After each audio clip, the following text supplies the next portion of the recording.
ભરૂચથી અંકલેશ્વરને critical ઝોનમાંથી મુક્તિ મળી ગઈ છે।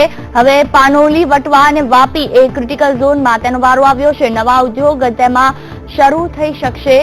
ભરૂચની અંકલેશ્વર જીઆઈડીસી ક્રિટિકલ ઝોનમાંથી હવે બહાર છે। વાપીને પણ ક્રિટિકલ ઝોનમાંથી મુક્તિ અપાઈ છે। મહત્વનું છે કે વધુ પડતા ઉદ્યોગોને કારણે પાણી, હવા, જમીન તમામ જે પ્રદૂષિત થાય છે તેને કારણે તે જગ્યાઓને ખાસ રહેવા માટે ક્રિટિકલ ઝોન જાહેર કરવામાં આવે છે। ત્યારે તેની સાવચેતી રાખવામાં આવે છે। ઉપરાંત વધુ ઉદ્યોગો તે વિસ્તારમાં ન ફેલાય તેનું ખાસ ધ્યાન રાખવામાં આવે છે। અને જે રીતે સમાચાર મળી રહ્યા છે, ભરૂચ અંકલેશ્વર જીઆઈડીસી ક્રિટિકલ ઝોનમાંથી બહાર છે, એટલે કે ત્યાં રહેઠાણ હવે શક્ય છે। સાથે સાથે વધુ કેટલાક નવા ઉદ્યોગો જો આ જગ્યા પર સ્થપાશે તો કોઈ વાતાવરણને નુકસાન નહીં થાય। કેન્દ્રીય પર્યાવરણ મંત્રી અનિલ દવે આ જાહેરાત કરી છે। બ્રેકિંગ ન્યૂઝ મળી રહ્યા છે। હાલ લગભગ 2 થી 3 જેટલા વિસ્તારો ક્રિટિકલ ઝોનમાંથી બહાર આવી ગયા છે।